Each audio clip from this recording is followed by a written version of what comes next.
కూటమి ప్రభుత్వం ఎంత దుర్మార్గమైన ప్రభుత్వం అంటే, పెద్దిరెడ్డి రామచంద్రారెడ్డి గారి వయసు 70 ఏళ్ళ పైన ఉంటుంది. చంద్రబాబు నాయుడు గారు ఎప్పుడు అధికారంలోకి వచ్చినా ఆయన మీద కక్ష సాధింపు అనేది సాగుతూ ఉంటుంది. ఆయన కుమారుడి పైన కూడా చంద్రబాబు నాయుడు గారు కక్ష సాధింపు చర్యలో భాగంగా అక్రమ మద్యం కేసు అనేది ఒకటి తీసుకొచ్చి మిథున్ రెడ్డి గారిని జైల్లో పెట్టడం జరిగింది. నిజానికి ఏ తండ్రి అయినా కానీ బాధపడతారు. ఆయన కుమారుణ్ణి, జైల్లో ఉన్న కుమారుని చూడటానికి వెళ్తున్న సందర్భంలో ఈ ఫుడ్ అనేది పెద్దిరెడ్డి రామచంద్రారెడ్డి గారు సెక్యూరిటీ వాళ్ళు పట్టుకున్నారు. రామచంద్రారెడ్డి గారు ఇంకో చేతిలో ఇంకోటి పట్టుకున్నారు.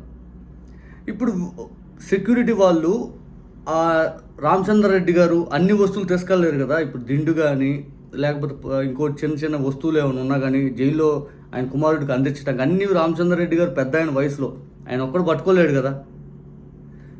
ఇప్పుడు వెళ్తున్న క్రమంలో కొంతమంది మీడియా ప్రతినిధులు విజువల్స్ అనేవి అవి తీసి వైరల్ చేశారు.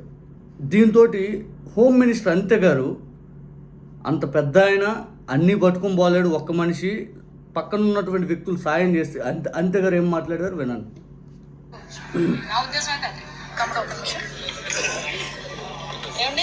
నాకు వీళ్ళు సెక్యూరిటీ గన్మెన్ దేనికి?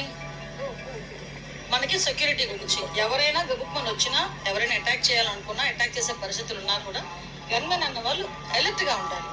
అంతేగాని గన్మెన్ అన్న వాళ్ళు అలర్ట్ కాకుండా ఏదో అటెండర్ చేతిలో పెట్టినట్టుగా తీసుకొచ్చి మొత్తం అంతా చేతిలో పెడితే రేపు పొద్దున్న అదే పెద్దిరెడ్డి మీద ఎవరైనా అటాక్ చేసే పరిస్థితి వస్తే వీళ్ళు దాన్ని ఎలాగ రిస్క్ చేయగలరు? అది మినిమం కామన్ సెన్స్ అండి. దాని గురించి ఏదో కావాలని ఇవ్వాల్సిన నెసిటీ ఎవరికి లేదు. నేను ఒక్కటే కోరుకుంటున్నా, మా ఎన్డీఏ గవర్నమెంట్లో ప్రభుత్వ ఉద్యోగస్తులు ఎవరి ఉద్యోగం వాళ్ళు నీతిగా నిజాయితీగా యాజ్ పర్ రూల్స్ చేసుకోండి. దానికి ఆ ఫ్రీడమ్ ఉంది. అంతే తప్పించి ఎవరు తొత్తులుగా వ్యవహరించాల్సిన అవసరం లేదు. అలాగా మీ మీద తెచ్చుకోవాల్సిన అవసరం లేదు. లాస్ట్ గవర్నమెంట్లో ఇలాగే చేసుకుని కొంతమంది ఎంత ఇబ్బంది పడ్డారో మనం కూడా చూసాం. అటువంటి ఇబ్బంది మా గవర్నమెంట్లో ఉన్న ఆఫీసర్స్ రాకూడదని మేము కోరుకుంటున్నాం. దయచేసి దాని ప్రకారంగా కూడా నడుచుకోమని నేను విజ్ఞప్తి చేస్తున్నాను. పెద్ద ఆయన వయసులో పెద్ద ఆయన అన్ని వస్తువులు ఒకసారి తీసుకెళ్ళాడు కదా. ఆయన తీసుకెళ్ళిన వస్తువుల పైన ప్రభుత్వ ఉద్యోగులు మీ పనులు మీరు చేసుకుని మీరు ఎవరు తొత్తులుగా వెళ్ళొద్దు 5 అని చెప్పి మాట్లాడారు కదా. సెక్యూరిటీ కోసం ఉంటారు, ఏ వస్తువులు మీరు 5 అని. ఈరోజు నాదెండ్ల మనోహర్ గారు ఢిల్లీలో ఆయన సెక్యూరిటీ, నాదెండ్ల మనోహర్ గారి సెక్యూరిటీ. ఇదేంటి, ఇది బ్యాగ్ కదా? ఎవరి బ్యాగ్ ఇది? మనోహర్ గారు వెళ్తున్నారు ముందు. ఇది ఎవరి బ్యాగ్? ఇది ఎవరి బ్యాగ్?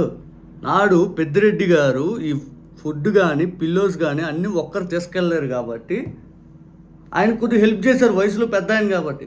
వయసులో పెద్ద ఆయన నాదెండ్ల మనోహర్ గారికి ఇంకా యవ్వనంగానే ఉన్నాడు, అన్ని పనులు చేసుకోగలదు. ఆ బ్యాగ్ అసలు బరువే ఉండదు ఆయన పట్టుకున్న బ్యాగ్. మరి వంగలపూడి అంతే గారు, మీరు ఎప్పుడు సస్పెండ్ చేస్తున్నారు ఇతన్ని? ఎప్పుడు సస్పెండ్ చేస్తున్నారు?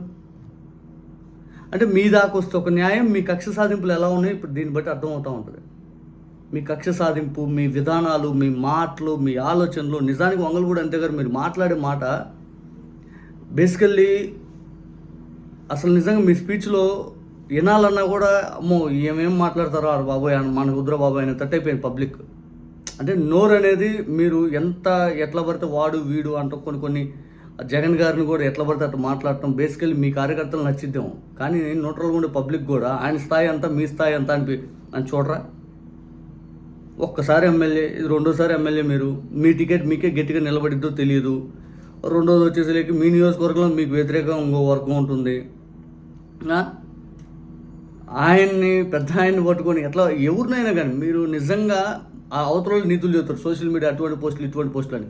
ఒకసారి మీరు మాట్లాడే మీ స్పీచ్లో ఒకసారి చూసుకోండి మీరు ఎట్లా మాట్లాడుతున్నారని.